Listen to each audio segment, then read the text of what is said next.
Hi, I'm Darnell Hunt, Dean of the Division of Social Sciences. On behalf of the Division, Women in Philanthropy, and the Center for Language, Interaction, and Culture, it is my pleasure to welcome you to a special lecture featuring New York Times bestselling author, Professor Deborah Tannen. Research is the foundation of the Division of Social Sciences, and we are proud of our Center for Language, Interaction, and Culture for its dedication to training students and scholars in interdisciplinary theories and methodologies for understanding multiple uses of language in everyday life.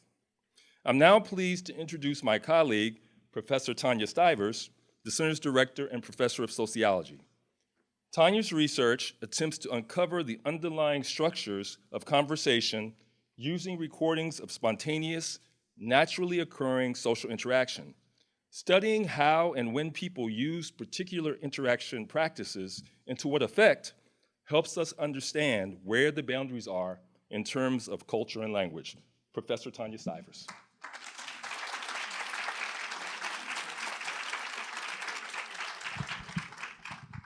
Thank you for joining us tonight, especially with the excitement of the last game of the World Series on the screens right outside. I know it's a nail-biter for many of us.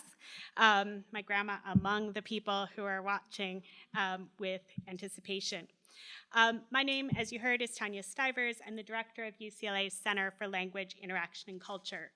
This center brings together faculty and students from different disciplines, ranging from psychology, education, communication, linguistics, anthropology, and sociology, who have a central interest in how people interact with one another. If you've ever been someone who's wound up saying, it wasn't what he said, but how he said it, or I couldn't get in a word in edgewise, I don't know why, or I don't understand why my doctor doesn't listen to me, any of those things are the types of things that we worry about in our sorts of research. It's at the heart of what we think about, but we do this in a lot of different contexts. And this ranges from youth cultures to police interactions, 911 calls, to classrooms. We've got students who are studying culture and interaction in India, in Cameroon, in Chile, in Mexico, and Peru. We've got students working domestically on topics like how conversation affects whether we receive medication in a medical visit or what kind of medication, how doctors and patients communicate differently if the patient has a higher level of education or a lower level of education, and how this communication is different when the physician is an internist or a geriatrician or a pediatrician. We ask things like how are 911 calls made and how are suspects described in those calls, and we can start to think about how that affects police response. We look at children and how they communicate with each other, with their mothers, with their teachers, to better understand everything from the learning process to how they're socialized to become medical patients, to become friends, to become students, and to become fully fledged family members. Our center is at the forefront of this type of research worldwide because of the scope of our research across these areas. And you can imagine in this era of major tensions between police and citizens, cultural misunderstandings about religion, and prescription drug crises in terms of both antibiotic overprescribing and the overuse of opioids, the range of the work we do couldn't be more timely. We're very lucky to get to invite a number of people from around the country and sometimes around the world who are working on these topics to share their work with us a few evenings every year. Tonight's an extra special evening because we have the privilege of having Deborah Tannen with us. She is one of the pioneers of this way of working and has shown that talk and interaction is critical and should be studied in its own right. The major current through her work is understanding the role of gender in communication strategies, whether this is in romantic relationships, student-teacher contexts, family conversations, or same-sex friends. How do women talk differently? And what are the implications of that for our lives as wives, as mothers, as sisters, as colleagues, and as friends? Many of us academics would love to reach out to a more general audience, and then we relive Thanksgiving dinners, when Uncle Joe or Aunt Sue asked us what we were doing in graduate school. And no matter what we said, it seemed like it wasn't quite important enough. And that's how a lot of basic research starts. We start small and we build up. Deborah has figured out how to translate the detailed work of scholarship on discourse and conversational style into stories that we can all understand and relate to, with important implications for how we live our lives, communicating with our partners, our family members, and our friends. Her most famous book, You Just Don't Understand, Women and Men in Conversation, was on the New York Times bestseller list for almost 4 years. Later, in Talking from 9 to 5, Deborah examined how gender matters for the way men and women speak in the workplace and how their characters and work are seen and evaluated. Family conversation is taken on in several books where Deborah explores a mother-daughter relationship, sister relationships, and the family as a whole. Now, gendered friendships are being put under the microscope in her latest book, about which we'll be hearing tonight, You're the Only One I Can Tell, Inside the Language of Women's Friendships. I'm sure I speak for all of us in saying I'm very excited to hear Deborah talk about her latest book, so please join me in welcoming her to the floor.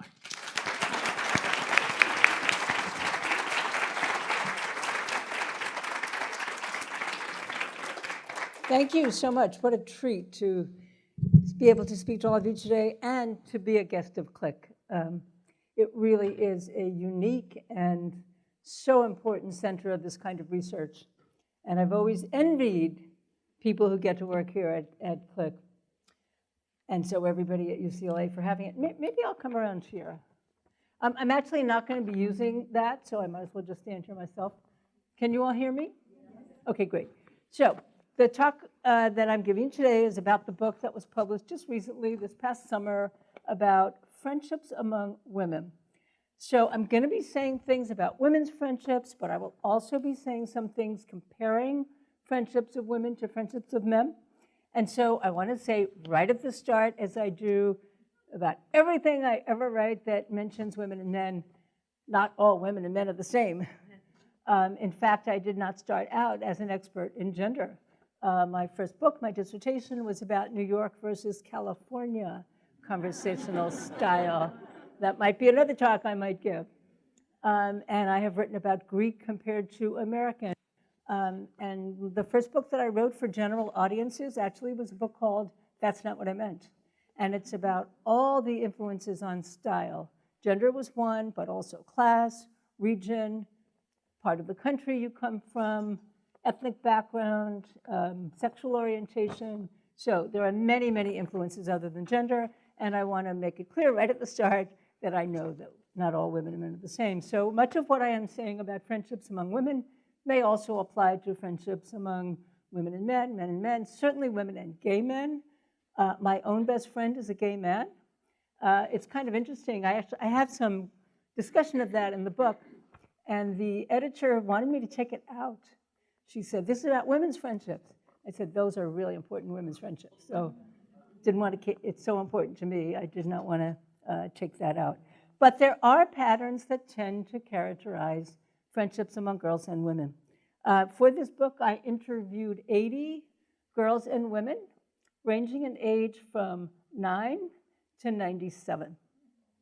And the 97-year-old is still alive. She recently celebrated her 100th birthday. When in these interviews, and much of what I'll be saying today is based on those interviews, some from classes that I've taught at Georgetown. And so I want to emphasize right here, anytime I quote somebody that I interviewed or a student of mine, it's with permission. And I not only get permission beforehand, but once I've decided what I want to use, I show them exactly what I've written. And I ask, did I get it right? Is there anything you would want me to change for accuracy, for privacy? If you've changed your mind, you don't want me to use it, fine, just let me know it's out.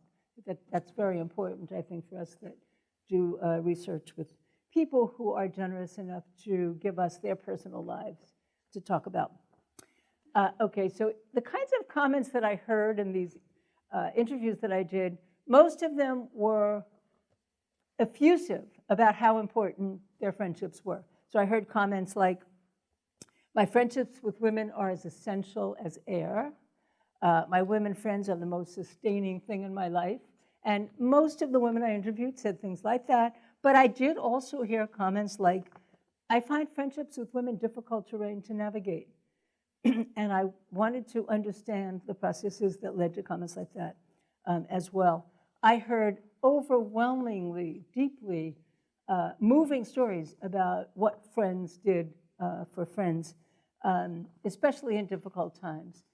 Friends who hopped on a plane, flew across the country, stayed for a week or longer to help recover from surgery, recover from a loss. So many, many very moving stories like that.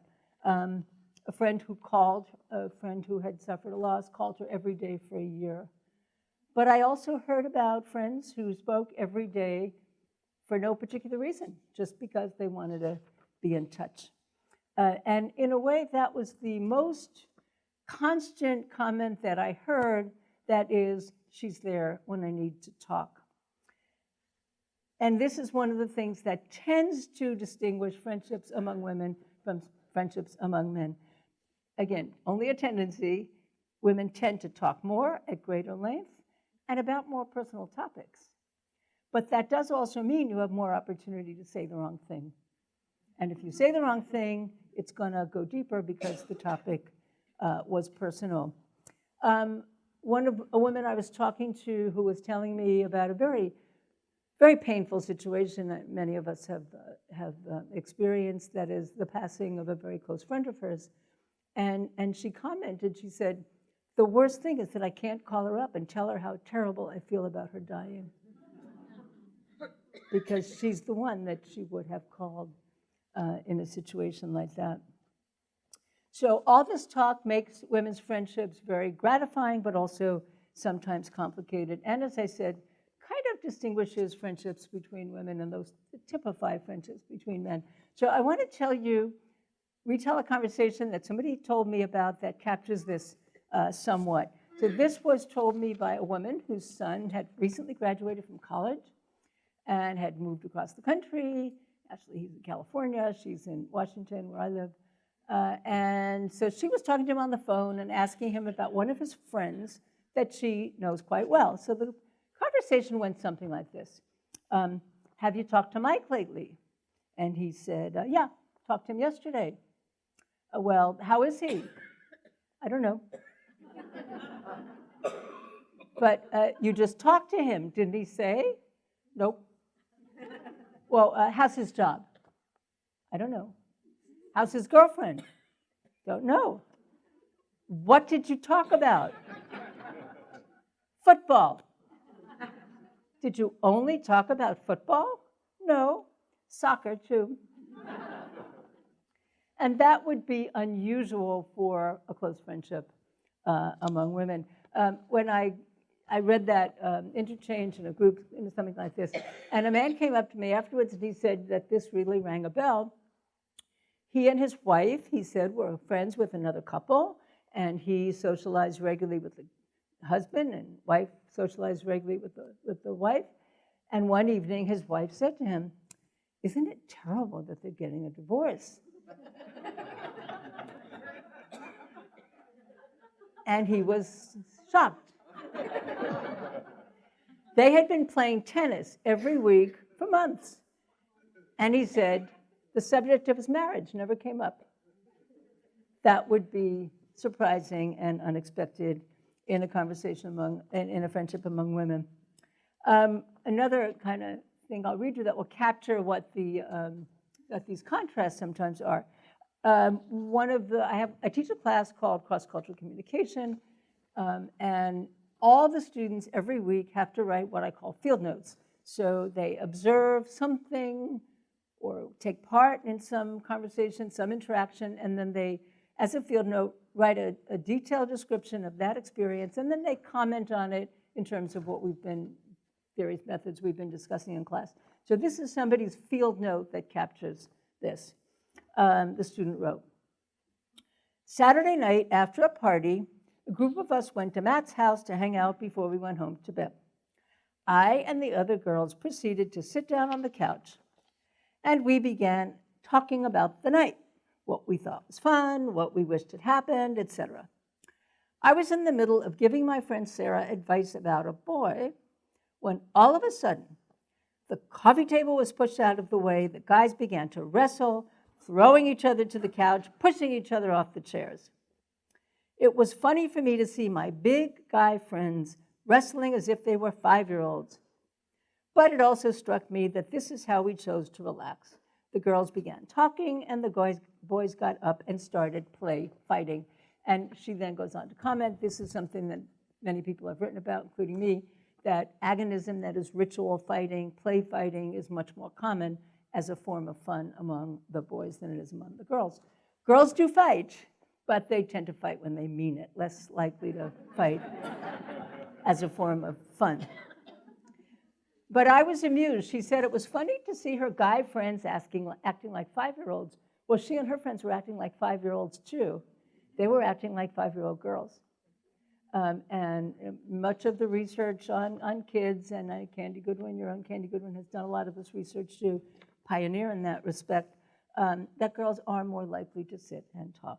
Doesn't mean they don't run around, doesn't mean the boys don't sit and talk, but in terms of how much time they spend doing it.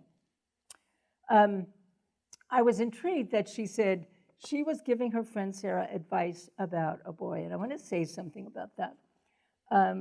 There's a certain kind of talk that is very common among women. It's been written about, again, by many people in the field. I think it was termed this by Gail Jefferson, troubles talk. Talking about problems and getting your friends' thoughts about it. A woman that I interviewed, now in her 80s, still remembered this experience from when she was young. She had a little child, preschool, and she was home with the child, and she had a neighbor who had a little child of a similar age, and she told me this story. She said one time her neighbor called her up, and she was really kind of upset.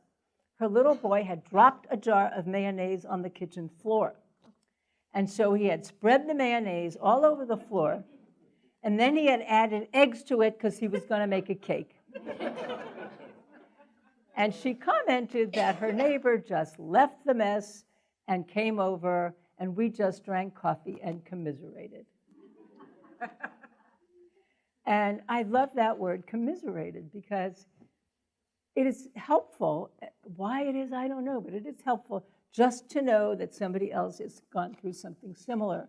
And just without cleaning up, you could say her friend came and helped her clean up the kitchen floor, that we would understand how helpful that is. But no, it's helpful just to sit and talk. There's another thing that comment that the student wrote about, I was giving my friend advice about a boy, that is kind of significant to me for the following reason. There's something that I wrote in the book, You Just Don't Understand, about women and men, that got a lot of attention at the time that book came out.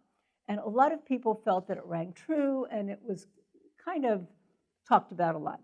And that's a scenario where a woman might tell a man about a problem, and then he tells her how to fix the problem, and then she's frustrated, and what I said at the time and what is often said, she didn't want a solution, she just wanted to talk about it, and then he's frustrated because if she wanted to talk about it, she must have wanted a solution. If she doesn't want to do anything about it, why would you talk about it?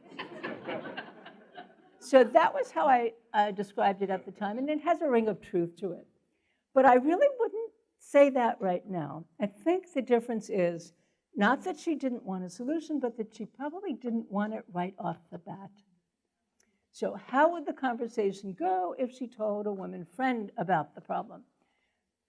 The response might be something like, gee, why do you think he said that? And then what did you say? And then what did he say?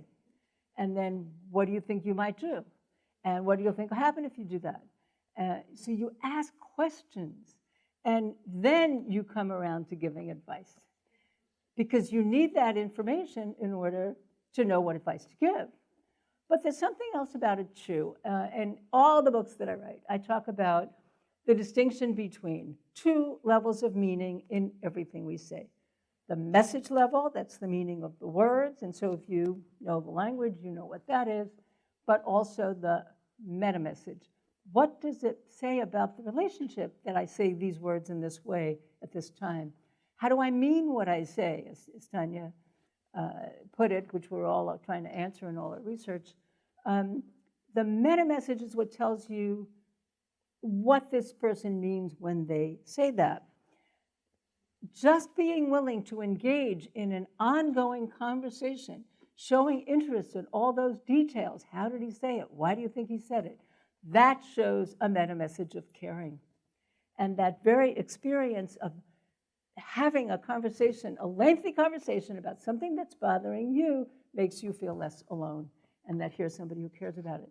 So I suspect when the guy offers the solution, the problem is less that he's giving a solution than that the solution cut short the conversation. And starting the conversation was probably what she was trying to do. Now, I can't help mentioning that cutting short the conversation may actually be a benefit to him if he doesn't understand why anyone would want to have that kind of conversation. It's always frustrating when somebody wants to have a kind of conversation that you don't get the point of. So I think that's going on too. I can't help making this little side point about this is a conversation I had with my own parents. So one time my mother told me she really was kind of upset. She had discovered my father was holding his arm in a funny way, and she asked, what's wrong? And he said, his arm hurt. And she said, how long has it been hurting you? And he said, a couple weeks. She's hurt. If you're close to somebody, they should tell you what's going on. And the fact that he didn't tell her, it was kind of like, what am I, chopped liver? So she was hurt. So I asked my father, this is research, asked my father, how come you didn't tell her? He said, I guess I was always trained to be protective of women. That made no sense to me. What does that have to do with being protective? He said, well, she's going to worry. And maybe it'll go away in a few days, so why should I worry her? But then he added something. He said, and furthermore, if I tell her I'm going to be coming up in the elevator, and some woman I've never seen in my life is going to say, Eli, how's your arm?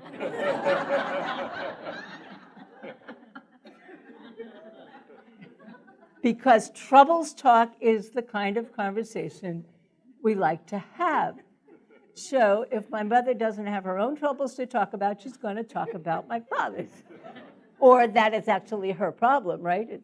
She's worried about her husband's arm, so it is her problem in a way to talk about. But this is a requirement for many women's friendships, that you really are expected to tell people what's going on in your life. And I think that's very closely related to something else that you see it among kids, among girls, and I think you see it also at all ages. And that is a value placed on sharing secrets. I actually collect pictures from all over the world, and I have pictures from all over the world. 2 little girls, and one is whispering in the other's ear. Now, I used to say I have never encountered a picture of 2 little boys, and one is whispering in the other's ear. Not long ago, 2 people in the audience sent me such pictures. So I can't say that anymore. I have seen 2. But it isn't as common, again. And that was a good reminder. All this stuff is not absolute. It's just tendencies. But this significance of telling secrets is very important. One woman, in telling me about, because I asked people, what do you think constitutes a close friendship for you? And a woman said, a close friend knows things about me that others don't. Another one said, if someone is a true friend, I tell her everything I think and everything I feel. One woman commented, she was telling me about various friends and telling me about the friendships, and she said about one friend, she's not that close a friend. I wouldn't tell her about my children's problems. So I understood that.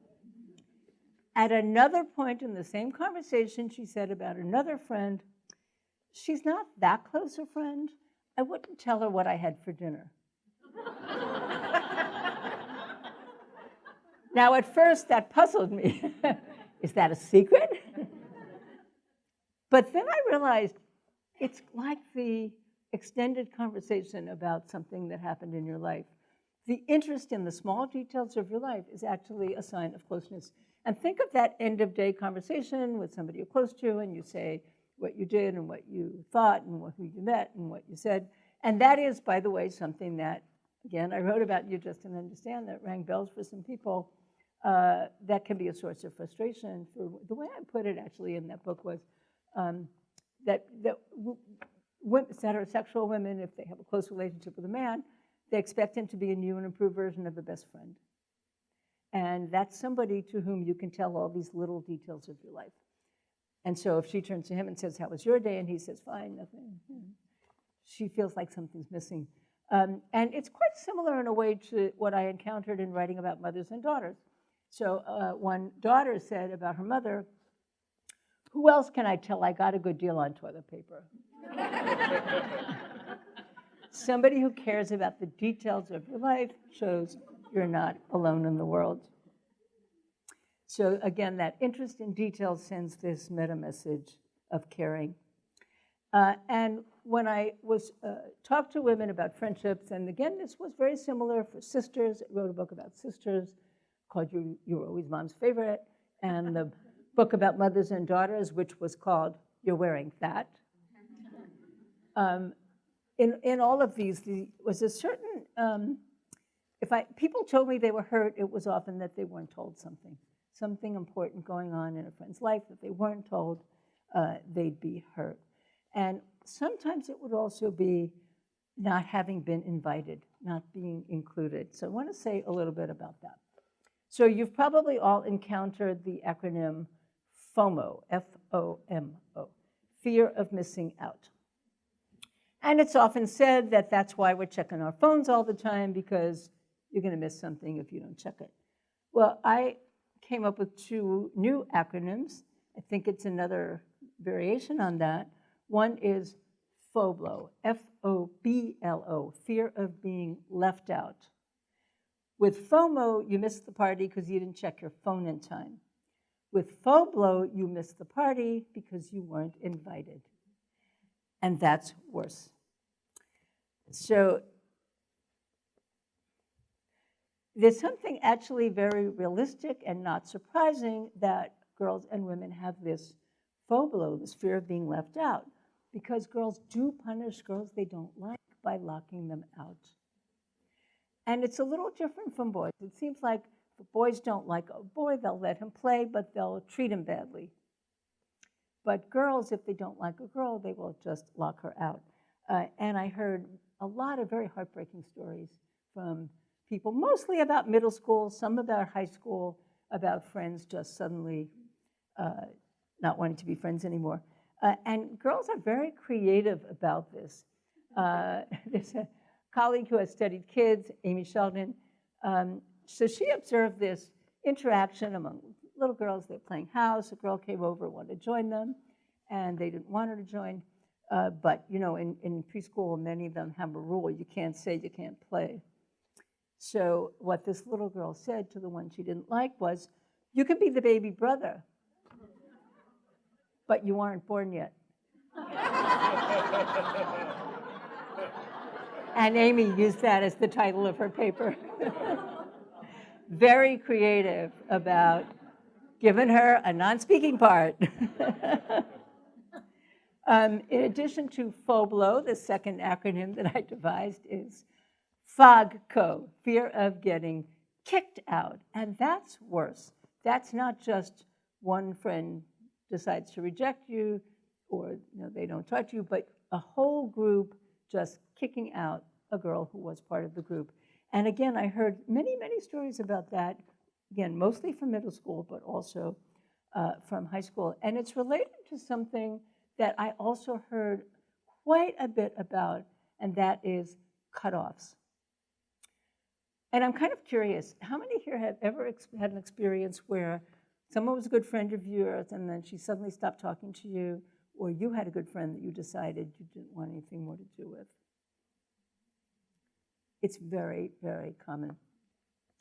And interestingly, seems to be more common among women than men, which is, I think it has to do with the fact that our friendships can be so intense that you can feel it's overwhelming and don't want it at all. And I had that happen to me in high school. I have a lot to say about trios. I have, for some reason, many, many friendships among girls are threes. And that is an inherently complicated constellation, because there's always the fear of two seeming to align and leaving the third one out. So I was part of a trio in high school, the three of us. And high school especially, lunch can be very important. You go to the lunchroom, you got to have somebody to have lunch with. And I had these two friends, Susan and Marlene, and we had lunch together every day. We were friends outside of school as well. One day, Susan decided she wanted nothing more to do with me. Didn't tell me why. And Marlene tried to stay friends with both of us, but that meant she's friends with Susan, so she's with Susan, so I couldn't be there. And so that was it. And it was really traumatic, especially the lunchroom. I survived. I turned out okay. I made other friends. I'm all right. But I say it because it is such a common occurrence. And that there's a new word for it. People sometimes refer to it now as ghosting. And it's the not being told. And what fascinated me, when women told me about being cut off by somebody else, they almost always said they didn't know why. And when they told me they cut somebody else off, they always told me why. And I wondered why. Why do we not tell? And by the way, that's true of me too. Why do we not tell? And I think it's the assumption that if you tell, it's like you're inviting the person to explain it, and so you're going to keep the conversation going, and then you're going to keep the relationship going. So I think the not explaining is part of the cutoff, ending the conversation. And I talked to women who were telling me, several women who told me they still felt so guilty because when they were in middle school or high school, a girl was kicked out of their group and they didn't stand up for her. And one woman in particular, I guess she's in her 40s now, said how bad she still feels. She was in a group in high school, same group she'd been in middle school, but there was one girl from their group in middle school, and she'd been particularly close to that girl. And suddenly they turned against her when they were in high school, and she didn't stand up for her, and she really felt bad about that. And what she said was, she was really cute and really good at sports. And it's true, when we got into high school, she was making friends with senior girls, older girls. But she didn't deserve what we did to her. And I was quite struck by that. Why would being cute, being good in sports, and being friends with older girls, why would any of this be any reason to cut her off? And I think it's rather significant about girls' and women's friendships. And I think it has something to do with what I quoted earlier of a woman saying to me, I find friendships with women difficult terrain to navigate. It's the flip side of what is wonderful about conversations and friendships among women. A conversation where you say something and your friend says, oh, I know how you feel. I feel the same way. Oh, I know how you feel. The same thing happened to me. Oh, I know, I would have done the same thing. It's a very reassuring thing to be told, I'm the same. And I actually have a chapter in the book about sameness because it was such a theme, this sense of being the same as something that is valued. But being the same can be a requirement. And this is one of the things that the woman who commented she found friendships with women difficult terrain to navigate said. She said, if she expresses an opinion that's different or says, that isn't true for me, she said they take it as a put down. It's taken as a value judgment. So it's the flip side of the wonderful thing, that wonderful reassurance of being the same. If being the same becomes a requirement, it can be a negative thing. And when girls told me, and women told me, remembering when they were girls, of being turned on by their friends, it was often they were accused of being stuck up or snobby. Or again, as Candy Goodwin observed in her own research, she really thinks she's something. So it's this assumption that you shouldn't be better. And I can have a lot to say about that if I ever give another talk about women in public life, the double bind that women in positions of authority confront. I think it's behind a lot of the comments about Hillary Clinton. I just don't like her. That when women are expected to be self-effacing and just folks and like everybody else, and if they seem to be better and seem to be in a position of authority, then other girls can be very critical. And I was really quite struck, again, women telling me things that happened to them when they were younger, they might have been accused of being snobby and stuck up when the offense had nothing to do with it at all. But that's the kind of criticism that girls often come up with against other girls and women. So the flip side of that hurt is that source of hurt is the flip side of something that offers comfort. And I think that kind of is a thread running through a lot of the observations that I made about friendships and maybe about everything about human relationships, that often the thing that becomes difficult is the flip side of something really good. So for example, many women show me the requirement that you tell your friends everything going on in your life can be burdensome. You have to tell everybody, and you have to worry about who you're going to tell in what order. And this is kind of interesting. It was often said based on the book, You Just Don't Understand, sometimes even attributed to me, that women tend to be cooperative, boys tend to be competitive. In my later writing, I say I think we're all competitive, we're all cooperative, but we do it in different ways and sometimes about different things. One of the things that girls and women can be very competitive about is who knows what and who knows first. So if you are close to somebody, and closeness is the pot of gold at the end of the relationship rainbow, if you knew first, then you were closer, and that's a point of pride. And not being told can be really a source of complaint. So one woman told me a close friend of hers announced that she was getting divorced, and what the friend who told me about it said that this friend told her she had been having an affair for a while and was now getting a divorce. And the one who I spoke to said, she had lied to me, and now she wants me to be on board with it. She had lied to me. Not telling her that she had been going through this felt like a lie, because I was telling her what was going on in my life, and she wasn't telling me about that. One of the women that I interviewed commented about telling personal things in a way that I thought was very, very sweet, the way she put it. She said, when she tells somebody something personal about herself, she said, it's like saying, here's a little piece of me. This means I like you. And I thought that was very sweet. But I also liked it because it highlights the challenge. Now they have a piece of you, what are they going to do with it? And this is a challenge in friendships where you are sharing personal information.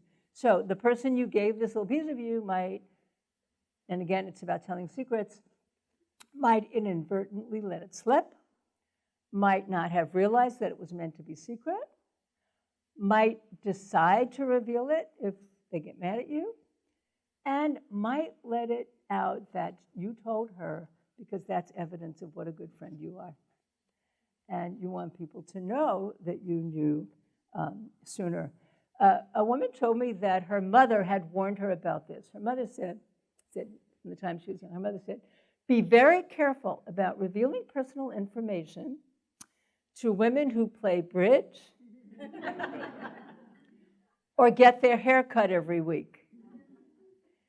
She said, quoted her mother, when they run out of things about themselves to talk about, they're going to move on to talking about you.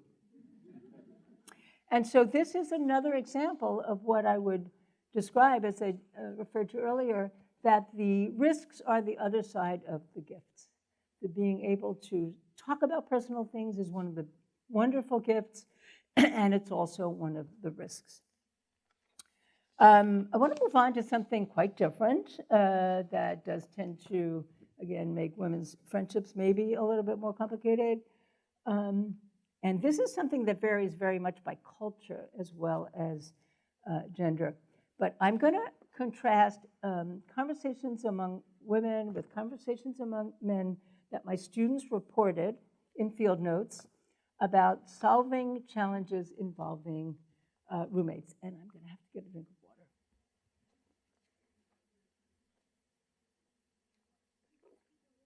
Sorry about that. These are reading these field notes. There was a request to speak louder. Oh, I'm sorry. Did you miss everything I said till now? Sorry? Oh, just the last comment. I said, sorry, I'm going to get a drink of water. It's okay if you missed that. Okay, so I'm going to read a description that a young woman wrote in my class, and then read a description a young man wrote in my class about how their roommates solved comparable problems. This is the young woman. On a couple of different occasions last week, I heard my roommates mention that they wanted to have a party on Thursday. I didn't think much of it until Thursday afternoon when I realized that I would be up all night writing a paper that was due Friday morning. I didn't want to be the annoying roommate that wouldn't allow a party, but at the same time, I didn't want distractions while I was trying to finish a paper under a deadline. So as I was walking back from class with one of my roommates, I asked, "So, what are you guys doing tonight?" She responded, "I'm not sure. We're thinking of having a party. What are you up to?" I told her I had a big paper due Friday. She responded, "Oh, in that case, we definitely won't have a party." I told her it would be fine with me.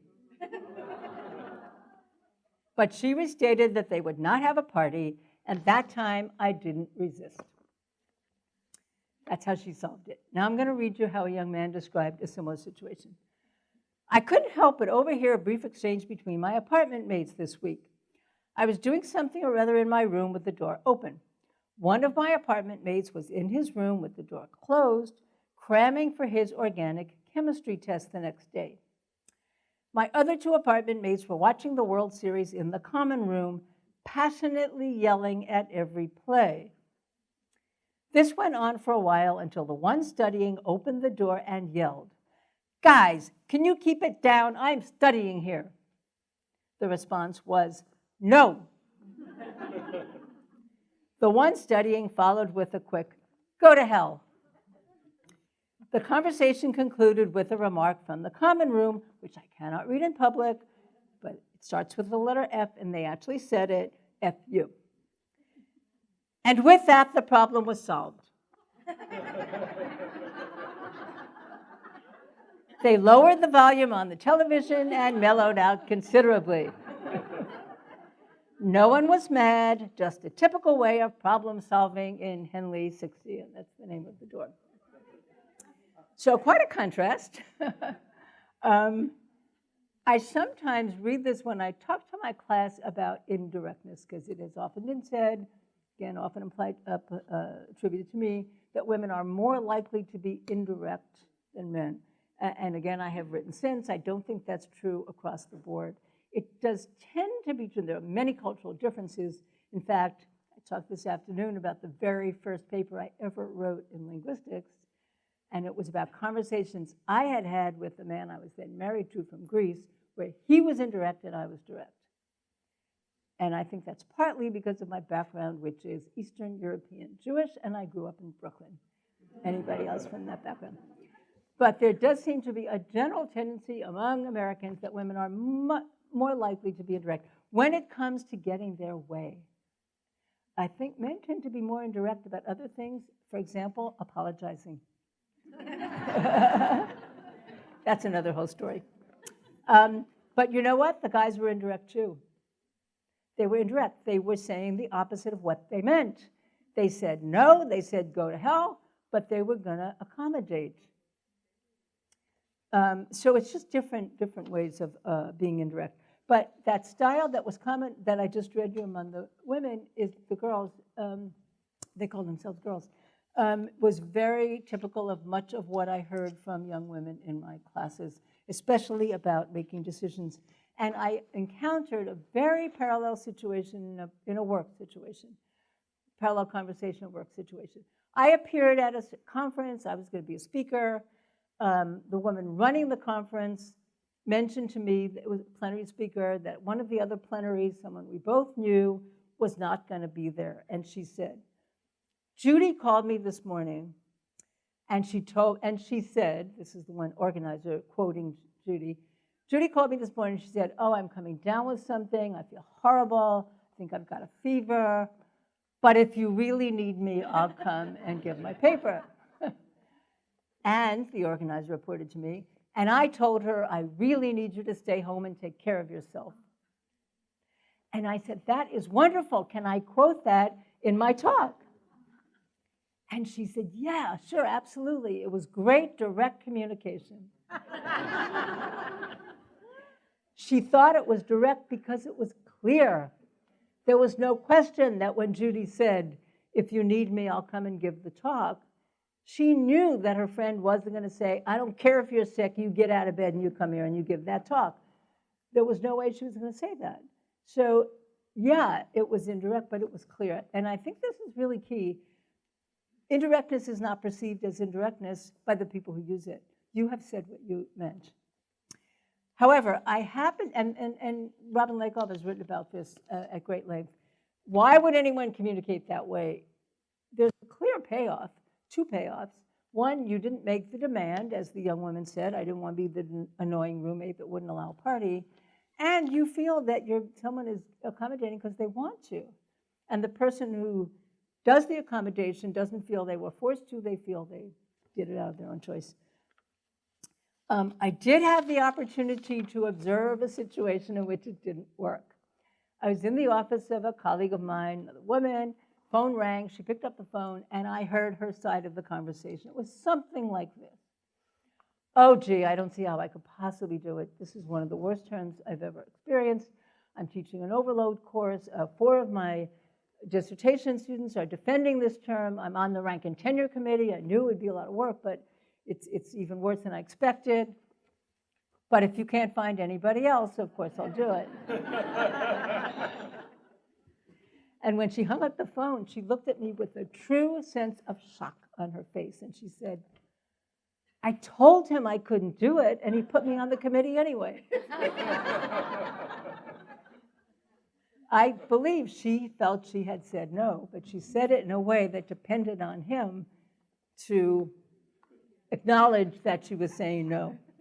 So either he realized he didn't have to listen, or he really missed it, and it could be either one. And this is a conversational style difference that came up in many conversations reported to me by women and those I've observed between women friends. We have different conversational styles because of the ethnic background, regional background, part of the country we come from. And friends can have different conversational styles and can lead to problems like that. Here's an example, very much like the one I just gave you, reported to me by the woman to whom this happened. She actually cut the friendship off because of this. So they had gone to college together. Friend from college is in town visiting one of them, the one who talked to me. And he said, I hear so-and-so lives in town too. Are you in touch with her? And she said, yes, I am. He said, I'd love to see her. Fine, I'll find out if she's free. Calls up the friend, so-and-so is here. He'd like to see you. Are you free? Do you want to see? Yes, absolutely. Come over. They come over, seems to be fine. The next day, she gets a call from that friend. The friend is livid. Why did you bring him over? I hate him. I can't stand him. I didn't want to see him. But you said I should. You should have known from the way I said it that I didn't mean it. Now, depending on your style, one or the other may seem at fault. If you tend to be direct, that's ridiculous. You should have known by the way I said it, I didn't mean it. On the other hand, maybe you wouldn't say, don't bring him over. You would expect the person to understand from the way you said it. I don't know if any of you noticed this. About a month ago, I had an op-ed in the New York Times. And it was about a friend who had come over for dinner, and I didn't want her to help, and she kept helping, and I kept saying, I don't help, sit down, and she kept getting up and helping. And I kept saying, I don't want you to help, and then she was up again, and at one point she made it into the kitchen, and I actually grabbed her arm and yanked her out and plopped her down, and I hoped I was good-natured and humorous about it, but it was really bugging me. I was really bugged. Now, normally I would have just, she's a friend, I like her, I wouldn't have made a big deal of it. I probably wouldn't have invited her to dinner again. But I was writing this book, so I wanted her perspective, right? It was research now. So I had a conversation with her, and I told her how I had reacted and asked her why she kept helping when I told her I didn't want her to. This look of shock went across her face, just like my friend who hung up the phone and said, I told him, no, she said, I was just at my parents' house for dinner last night, and I helped my mother serve, and she said, no, don't do anything, sit down. And then I helped her clean up, and she said, sit down, I don't want you to help. And then I washed the dishes, and she was saying, stop it. And then I cleaned the kitchen, and she said, thank you. And she said, you never listen to me, and I'm so glad you don't. And she said, in my family, it wasn't actually just her mother and father, in my family, I don't want you to help means you're a guest and you shouldn't help, so I appreciate it all the more when you do. So it never crossed her mind that I meant it. Now, can you imagine how embarrassed I was? I have written books about this. That some people are indirect and don't mean what they said literally, and yet, well, I explained I'm New York Jewish, East European Jewish from New York. It never occurred to me that she thought I didn't mean it. And this is actually quite interesting because my parents are born in Europe. Her parents are born in Europe. She's Jewish. We're Jewish. But she's German Jewish. And it's a different style. And they are more like, her family, I don't think they're unusual, is more likely to be indirect in that way. Here's another example of a conversational style difference. Was reported to me by a woman about a very close friend. They're walking around the lake. They're having a great talk. One is telling the other about a problem. They've been friends a long time. And the one who's listening, as they're walking, if she sees something really pretty or really interesting, like, oh, look at those ducks, you know, with the little baby ducks coming behind, or, oh, look at that gorgeous flower, she'll just throw that in. And at one point, her friend who was telling her about the problem stopped and said, you haven't listened to a word I've said. And the one who told me it was so hurt. And this is the thing that all of this, you know, it's funny and it's common and it happens all the time, but it's so deeply hurtful when someone you're close to, who you really trust to know how you mean what you say, misunderstands. Meanwhile, you're misunderstanding them too, but that, you know, you're not realizing it. She was so hurt that her friend could have thought she wasn't listening. Of course she was listening, but it's a different way of being considerate. She didn't want her friend to miss that pretty sight. And they also were, one friend New York Jewish and one, they were both from New York, but one East European Jewish, one German Jewish. So I found that interesting as reinforcing those different styles. And I will give you one last example of a conversational style difference. And again, this happened to me. Talking to a friend, and she's from South Carolina. Anybody here from South Carolina? Who has lived in South Carolina? And I asked her what she thought of a certain mutual acquaintance that neither of us knew particularly well. And she said, I don't really know him. And I said, I think he's a jerk. And she said, that's what I just said.